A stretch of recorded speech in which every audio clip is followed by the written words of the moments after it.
Alô você, o nosso vídeo já vai começar. Então, antes de começar, por favor, inscreva-se no nosso canal, curta e também ative o sininho para receber as novidades, tá bom?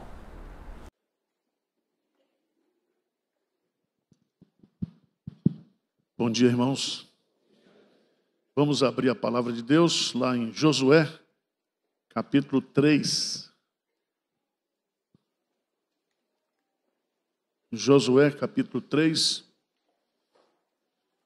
São 17 versículos. Levantou-se, pois, Josué de madrugada, e tendo ele e todos os filhos de Israel partido de Sitim, vieram até o Jordão e pousaram ali, antes que passassem.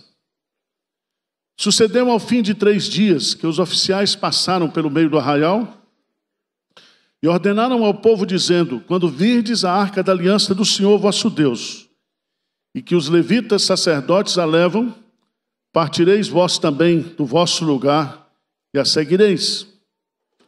Contudo, haja a distância de cerca de 2.000 côvados entre vós e ela. Não vos chegueis a ela, para que conheçais o caminho pelo qual haveis de ir, visto que por tal caminho nunca passastes antes. Disse Josué ao povo: santificai-vos, porque amanhã o Senhor fará maravilhas no meio de vós. E também falou aos sacerdotes, dizendo: levantai a arca da aliança e passai adiante do povo. Levantaram, pois, a arca da aliança e foram andando adiante do povo. Então disse o Senhor a Josué: hoje começarei a engrandecer-te perante os olhos de todo Israel, para que saibam que como fui com Moisés, assim serei contigo. Tu, pois, ordenarás aos sacerdotes que levam a arca da aliança, dizendo: ao chegardes à borda das águas do Jordão, parareis aí. Então disse Josué aos filhos de Israel: chegai-vos para cá e ouvi as palavras do Senhor vosso Deus. Disse mais Josué: nisto conhecereis que o Deus vivo está no meio de vós, e que de todo lançará diante de vós os cananeus, os heteus, os heveus, os ferezeus, os girgazeus, os amorreus e os jebuseus. Eis que a arca da aliança do Senhor de toda a terra passa o Jordão diante de vós. Tomai, pois, agora 12 homens das tribos de Israel, um de cada tribo, porque há de acontecer que assim que as plantas dos pés dos sacerdotes que levam a arca do Senhor, o Senhor de toda a terra, pouse nas águas do Jordão, serão elas cortadas, a saber, as que vêm de cima, e se amontoarão. Tendo partido o povo das suas tendas para passar o Jordão, levando os sacerdotes a arca da aliança diante do povo. E quando os que levavam a arca chegaram até o Jordão, e os seus pés se molharam na borda das águas, porque o Jordão transbordava sobre todas as suas ribanceiras todos os dias da sega. Pararam-se as águas que vinham de cima, levantaram-se num montão, muito longe da cidade de Adã, que fica ao lado de Sartã, e as que desciam ao mar de Arabá, que é o mar salgado, foram de todas cortadas. Então passou o povo defronte de Jericó. Porém, os sacerdotes que levavam a arca da aliança do Senhor pararam firmes no meio do Jordão, e todo o Israel passou a pé enxuto, atravessando o Jordão. Amém? Eu quero, nesta manhã, meditar com vocês sobre o tema: a igreja avança pela fé. A igreja avança pela fé. Na vida cristã, você é vencedor ou é vencido? Você é vitorioso ou é vítima? Somos salvos para avançar, para crescer. Diz Provérbios que o caminho do justo é como a luz da aurora que brilha até ser dia perfeito. O projeto de Deus é nos conformar à imagem de Jesus. Lá em 1 João, capítulo 5, versículo 4, diz que todo que é nascido de Deus vence o mundo. E a vitória que vence o mundo é a nossa fé. O livro de Josué é o livro da vitória da fé e da glória que Deus recebe quando o seu povo crê e obedece. Amém? Precisamos crer nas promessas de Deus e fazermos tudo o que Ele pedir. O livro de Josué é o livro do cumprimento das promessas. Promessa que foi feita primeiro a Abraão, depois aos patriarcas, depois a Moisés, e agora eles estão à margem da terra prometida. E eles precisam atravessar esse rio. Não existe nenhum sentido, nenhum significado místico nesse rio. É como se a gente fosse atravessar o Rio Pinheiros para o outro lado. Não tem nada. Isso aqui é simplesmente para delimitar que ao atravessar o rio, eles estariam adentrando a terra prometida. Então Deus estava cumprindo as suas promessas. E aqui, meus amados irmãos, eu queria que você lesse comigo Josué capítulo 21, versículo 45. Josué 21, 45, o que é que diz o texto da palavra de Deus? Vamos ler juntos? Josué 21, versículo 45. Vamos lá? Nenhuma promessa falhou de todas as boas palavras que o Senhor falara à casa. Tudo. Então presta atenção. As promessas do Senhor são o quê? Infalíveis. Infalíveis. Ou a gente crê nisso ou a gente rasga a Bíblia. Ou a gente crê que o Deus vivo está nos conduzindo, que somos o seu povo, que somos a sua igreja, que Ele tem um projeto para nós, histórico, de construção do seu reino, ou não tem sentido a gente ser igreja.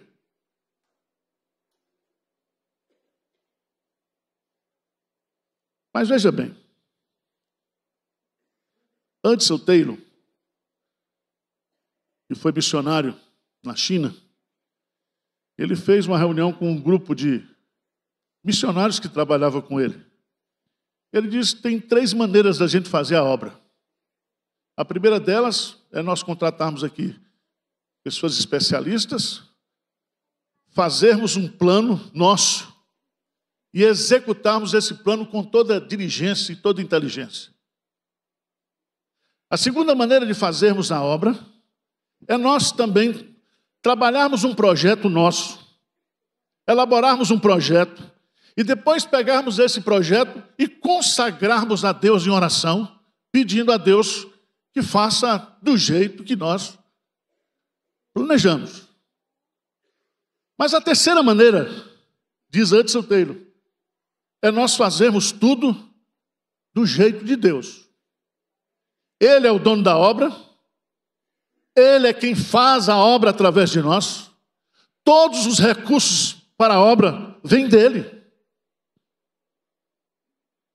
E o livro de Josué, e a gente vai aprender com Josué, porque Josué não foi como Moisés. Moisés estudou nas universidades lá do Egito, com toda a formação. Não. Josué foi treinado no deserto. Ele está com 90 anos aqui agora. Vai viver mais 20. E nesses 20 anos, ele vai conquistar a terra prometida. E ele vai liderar agora uma geração nova. Não uma geração que saiu do Egito. A geração que nasceu no deserto eram jovens, eram inexperientes. Não havia ali, por parte desse grupo que estava sob a liderança de Josué, guerreiros, exército. E eles iam agora tomar posse da terra prometida. E é justamente aí que nós aprendemos esse princípio, irmãos.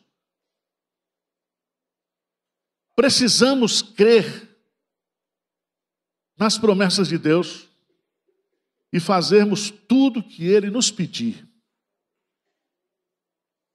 Temos que submeter a nossa inteligência, a nossa vontade, o nosso querer, à vontade de Deus.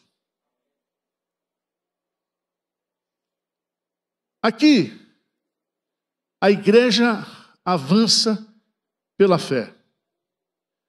Eu quero tirar 5 princípios aqui para nós nessa manhã. O primeiro princípio é que a igreja avança pela fé sob a direção de Deus. Veja no versículo 3, Josué 3:3. O que é que diz aí? E ordenaram, vem comigo, e ordenaram ao povo dizendo, não pediram não, tá? Ordenaram ao povo dizendo, quando virdes a arca da aliança do Senhor vosso Deus, e que os levitas, sacerdotes, a levam, partireis vós também do vosso lugar e a seguireis. Essa palavra arca da aliança aparece aí 16 vezes no capítulo 3 e 4. Essa arca da aliança ela é chamada também de arca do Senhor. Era aquele utensílio que ficava no tabernáculo, no Santo dos Santos. Ele era transportado com varas e simbolizava a presença de Deus no meio do seu povo. E é tão interessante porque aqui a arca do Senhor simboliza, primeiro, a presença e o poder de Deus. Mas quando usa a expressão arca da aliança ao invés de arca do Senhor, essa expressão arca da aliança significa o caráter e as promessas de Deus. Veja,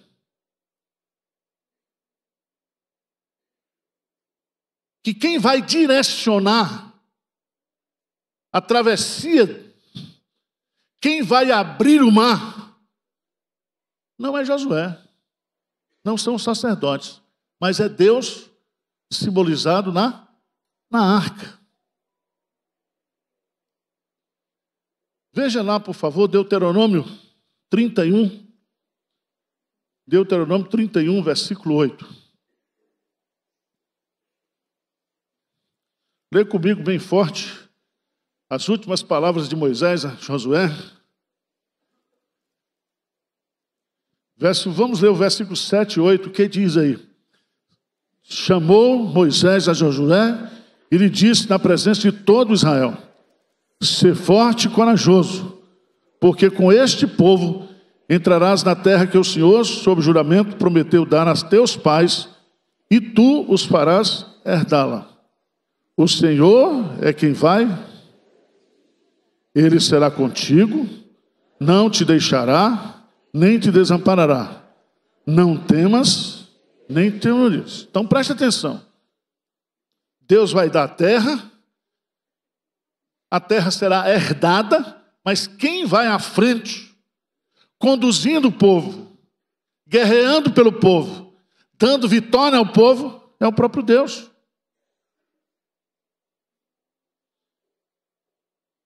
Então nós precisamos nos quebrantar como igreja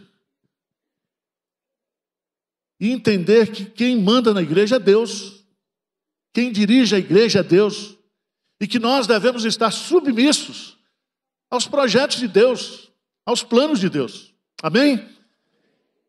Nós não estamos aqui para fazer a nossa vontade, o nosso ministério, o nosso projeto.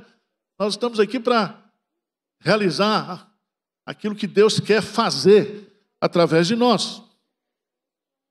É muito interessante porque em Josué capítulo 3, lá no versículo 4, diz assim, na última parte, não vos chegueis a ela, para que conheçais o caminho pelo qual haveis de ir, visto que por tal caminho nunca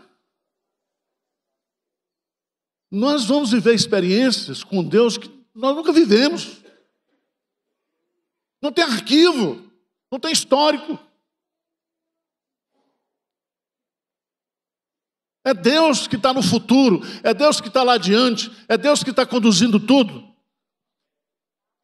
E nós temos que segui-lo em obediência, em fé. Segundo lugar, primeiro, a igreja avança pela fé, avança sob a direção de Deus. Segundo, avançar pela fé exige purificação. Veja no versículo 5, o que diz aí? Josué 3:5. Vamos ler juntos? Disse Josué ao povo: santificai-vos, porque amanhã o Senhor fará maravilha no meio de vós. Antes que as maravilhas sejam feitas, é necessário purificação. Aqui, essa palavra santificai-vos, no hebraico significa todo mundo vai tomar banho, tirar a sujeira do deserto. Assim como o sacerdote, antes de entrar para cultuar, ele tomava banho, ele está dizendo: lavai-vos, purificai-vos. Essa figura é usada no Novo Testamento para santificação. Para santificação, para purificação.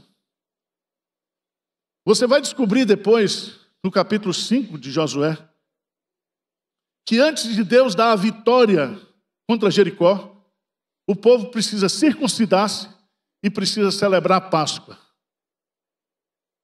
Aquela geração toda do deserto não havia sido circuncidada ainda. A Páscoa não havia sido celebrada. E esses dois sacramentos são sacramentos que chamam o povo para entender que nós não podemos fazer a obra de Deus sem santificação. Sem santificação a gente não verá o Senhor. Sem santificação nós estamos desprezando a nossa vocação.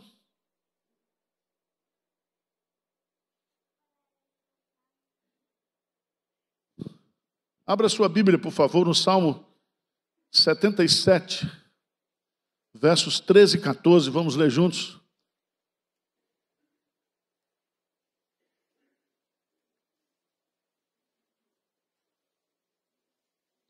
Salmo 77, 13 e 14. Bem forte, vamos ler aí. Vamos lá, juntos. O teu caminho, ó Deus, é de santidade. Que Deus é tão grande como o nosso Deus. Tu és o Deus, e entre os povos tem feito notório o teu poder. Preste atenção, o nosso Deus é o Deus que opera maravilhas. Mas para que as maravilhas aconteçam, o pré-requisito da minha vida, da sua vida, e eu falo aqui como igreja, todo mundo cuidando da sua santificação pessoal. Todo mundo cuidando, porque santificação não é a igreja que cuida de você, não é pastor que cuida, é você com Deus. Cada um é responsável pela sua santificação pessoal. Terceiro princípio, a igreja avança pela fé.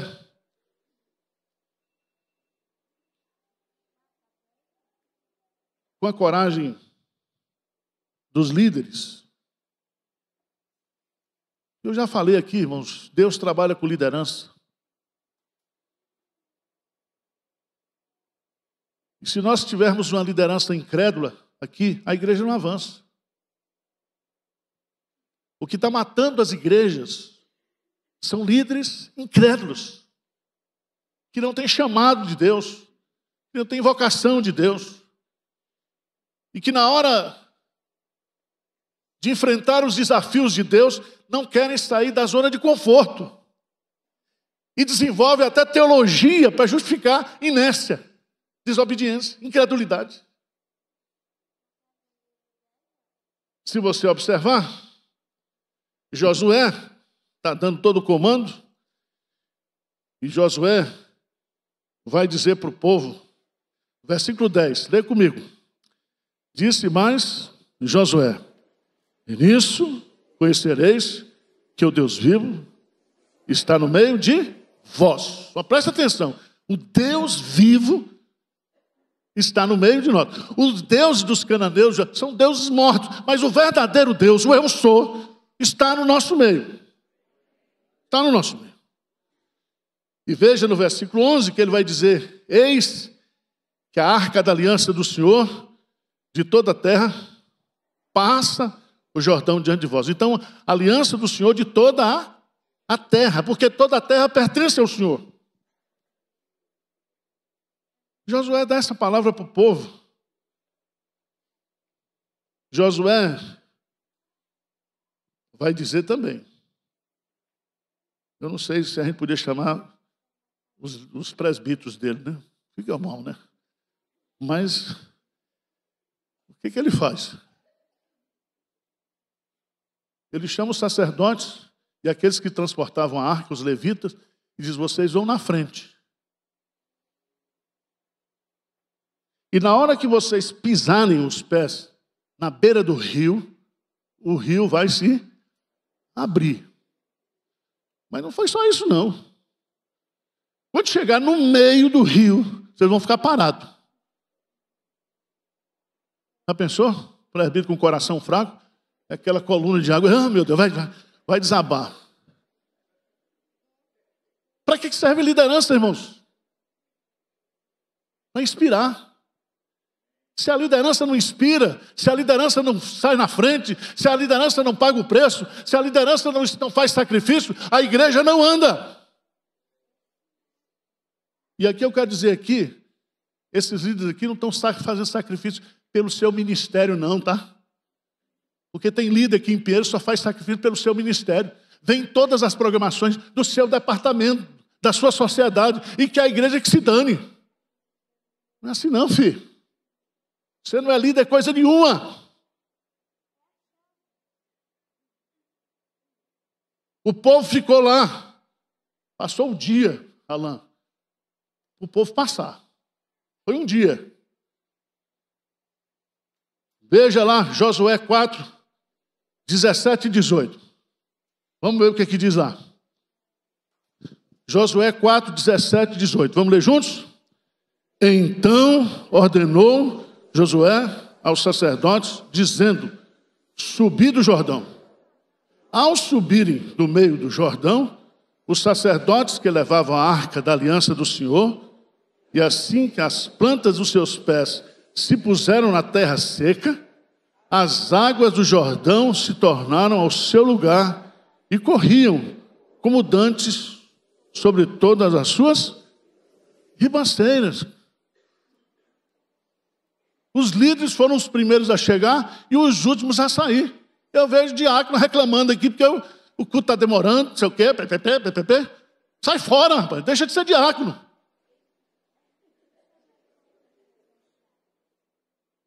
Nós estamos aqui para cuidar do povo. Até o último passar, nós estamos agarrados no meio, servindo. Servindo. Isso é liderança. Isso Josué está ensinando o princípio de liderança. Só que a liderança está com Deus. Porque a arca da aliança está com os líderes. É liderança na presença de Deus. É liderança agarrada com Deus. E diz para o povo: pode passar até o último.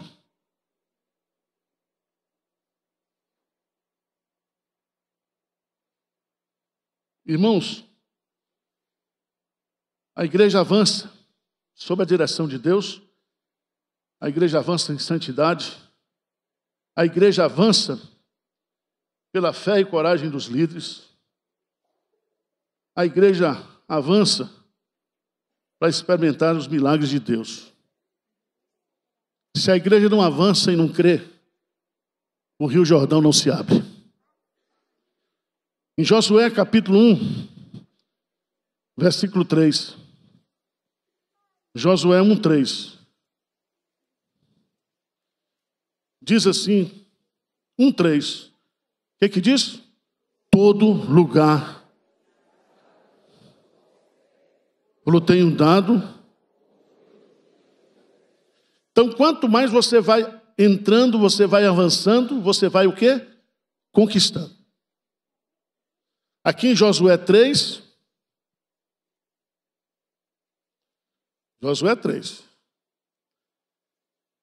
diz no versículo 15: e quando os que levavam a arca chegaram até o Jordão, e os seus pés se molharam na borda das águas, pararam-se as águas que vinham de cima. Segundo os entendidos, ficou em cima, uma distância de 17 quilômetros. E quando o povo olhava, ela que era barreira d'água, aquela nuvem d'água.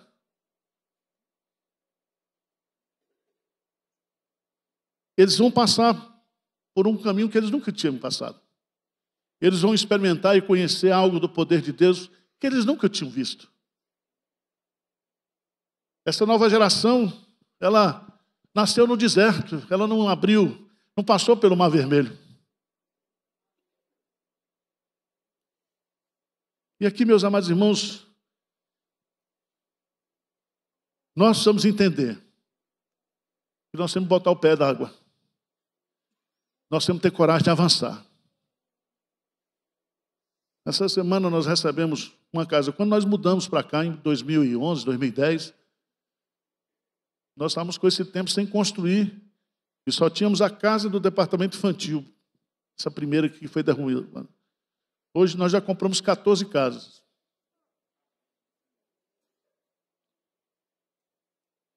E isso nós estamos construindo o templo, fazendo missões, furando poço, ajudando gente.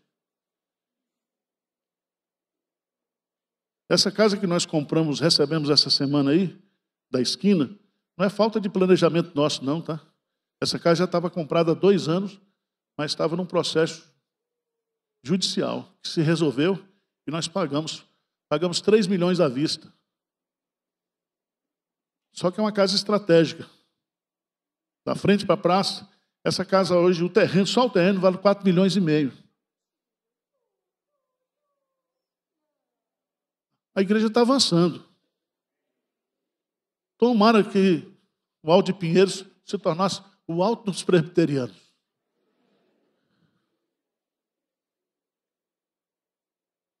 Nós temos que entender que Deus quer que nós avancemos. Eu quero concluir com um 5º princípio. Esse 5º princípio está no capítulo 4.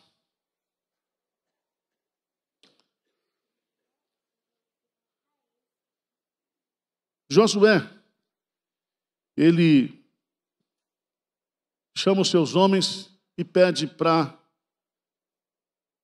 fazer 2 pilhas de pedras. Cada pilha com 12 pedras. E cada pedra representava uma tribo de Israel. Ele fez 2 pilhas. Ele fez uma pilha de pedras que ele tirou debaixo dos pés dos sacerdotes que estavam lá no meio. E colocou lá na beira do rio, no leito do rio. Ele manda também pegar 12 pedras e colocar do outro lado, já do lado da terra prometida. O que Josué quis fazer com isso? Leia comigo, Josué, capítulo 4. Versículos 21 a 24. Vamos ler juntos? O que diz aí? E disse aos filhos de Israel: quando no futuro vossos filhos perguntarem a seus pais, dizendo: que significam essas? Farei saber a vossos filhos, dizendo: Israel, o Senhor vosso Deus fez secar a água dos Jordãos diante de vós, até que passasseis, a qual secou perante nós, bem forte, 24, para que todos os povos da terra conheçam que a mão do Senhor é forte, a fim de que temais ao Senhor, vosso Deus, todos os dias. Amém. A igreja avança pela fé, porque a igreja precisa deixar um legado, primeiro, para as futuras gerações. Para os nossos filhos e para os nossos netos. Eles entendam que o Deus que faz é o Deus que fez e é o Deus que fará. Para que as pessoas do mundo, olhando para aquelas pedras, possa entender que Deus está conosco. E a sua mão é forte. E o propósito desse memorial é fazer com que os povos temam ao Senhor, vosso Deus, todos os dias. Amém? Irmãos, vamos avançar. Vamos avançar. Na dependência de Deus. Na total humildade como Josué. Mas entendendo que não existe plano B. O plano é de Deus. É plano A. E Ele vai nos conduzir em triunfo.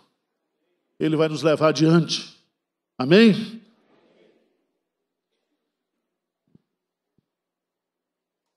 Vamos abrir a palavra de Deus em Mateus, capítulo 26.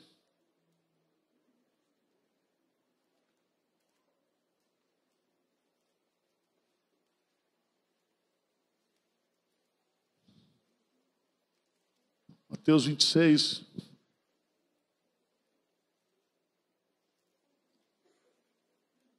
Versículo 26. Enquanto comiam, tomou Jesus um pão e abençoando partiu e deu aos discípulos, dizendo: tomai, comei, isto é o meu corpo. A seguir tomou um cálice, tendo dado graça, o deu aos discípulos, dizendo: bebei dele todos, porque isto é o meu sangue, o sangue da nova aliança, derramado em favor de muitos, para a remissão de pecados. E digo-vos que desta hora em diante não beberei deste fruto da videira, até aquele dia em que eu hei de beber novo convosco no reino de meu Pai. Tendo cantado um hino, saíram para o monte. A igreja é uma só. A igreja de Deus no Antigo e no Novo Testamento. Essa igreja só tem 2 sacramentos. No Antigo Testamento, a circuncisão era o sinal externo para se tornar judeu, para entrar, fazer parte do povo de Deus. Abraão foi circuncidado depois de justificado, para mostrar que não é a circuncisão que salva, porque a circuncisão externa aponta para a circuncisão do coração, que é feita agora pelo Espírito Santo, chamado regeneração. Mas o povo judeu tinha também, a igreja no Antigo Testamento, a Páscoa. A Páscoa olhava para trás, olhava para o Egito. Olhava para o Egito, a libertação do Egito. O primogênito que foi morto, mas ao mesmo tempo apontava para frente. O Messias, o Filho de Deus que viria. O Cordeiro Pascal, como diz o apóstolo Paulo. Nós celebramos hoje, olhando para trás, olhando para a cruz de Cristo. Mas ao mesmo tempo nós olhamos para frente. Porque Ele vai voltar para nos buscar. E nós estaremos para sempre com Ele. Ninguém poderia participar da Páscoa se não fosse circuncidado. Por isso que a Santa Ceia, ela é dada aos membros da igreja, aos membros comungantes. Se você é crente no Senhor Jesus Cristo, da igreja de Pinheiros, de qualquer outra igreja evangélica, genuinamente, reconhecidamente evangélica, essa mesa é sua, você pode participar, porque ela é a mesa do seu Senhor e do seu Salvador. As crianças não participam, porque não têm discernimento do significado da ceia. Se não tiver discernimento, come e bebe juízo para si mesmo. E a Igreja Presbiteriana do Brasil não distribui ceia para criança. Tá certo? Fica zangado não, reclama lá no céu. Curve a sua cabeça, vamos orar. Esse é o momento de nós confessarmos a Deus os nossos pecados, renovar nossa força, nossa esperança, nossa alegria, sabermos quem somos em Cristo Jesus. Pediu a Alain para fazer a oração. Santo Eterno Deus, nós agradecemos, Deus, pelo privilégio de podermos agora participar da Santa Ceia, esse gesto de amor infinito que Tu tem para conosco, Pai. Obrigado, Deus, por Tua igreja aqui representada. Continue, Deus, derramando a Tua graça tua bênção, tua misericórdia sobre o teu povo aqui representado, Pai. Nós continuamos te adorando, bendizendo o teu santo nome por toda a eternidade. Essa é a nossa oração, no nome do teu filho Jesus Cristo. Amém. Convido os presbíteros para